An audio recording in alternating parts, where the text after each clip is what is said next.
जड़े महिलांकर मृत्यु पर दीर्घ घंटा धरी घर अगणारे पड़ी रहिला शव। तांको जाति समाजर लोक माने न आसिबारु होई पारि नथिला शव सत्कार। काहींकि ना मृत महिलांकर केवल माँ और भौणी अछंती।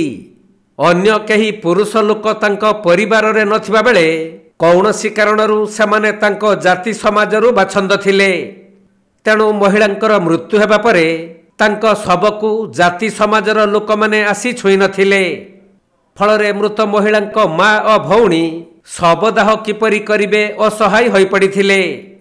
तेबे दीर्घ घंटा धरी मृत महिलांको शव घर अगणारे पड़ी रहिबा परे ग्रामरे मंदिर थिबा कारणरू ग्रामवासी माने निष्पत्ति नैथिले जे सेमाने समस्ते मिसी शवदाह करिबे। शेषरे सेइया मध्य हेला। मेडिकलरू शववाहक गाड़ी डकाई आनी सही गाड़ी रे शवको श्मशान घाट को नहीं सत्कार करिसंती। आमे देखंदु यार केही नाही जाति बोली भी केही नाही बोले आमे बाध्य होई छे जे तो मरिगला जे सुननु माने शव सत्कार करबा पई तार लोक बाक केही आसिले नाही। 4 घंटा पड़ी रहला तापर आमे आनी की ताको शव सत्कार करबा पई आनिछो कर दउछो। पूरा संपूर्ण सहयोग गाँव रो सब प्रकार सहयोग दियाजो जेहेतु गाँव रे पूजा किसी मंदिर पूजा हो पार ना।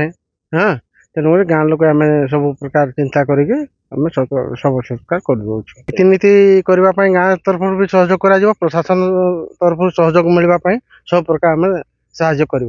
ए रोग 4 मास लान पड़ी कि रोग कौन आम कि जानने। हाँ से पड़ी रही खटरू उठी पार ना सकाଳେ शुणा पाइलु जे से डेथ कर गले।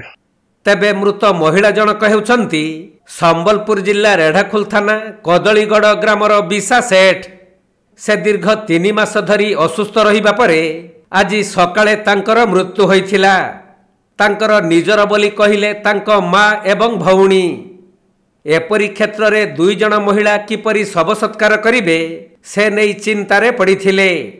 काहींकि ना कौनसी कारणरू सेमाने तांको जाति समाजरू बाछंद होई रहिथिले। फलरे दीर्घ घंटा धरी शव घरे पड़ी रहिबा परे ग्रामवासी माने रेढ़ाखोल मेडिकल रो शववाहक गाड़ी डाकी एवं काठ संग्रह करी महिलांको शव सत्कार करिसंती।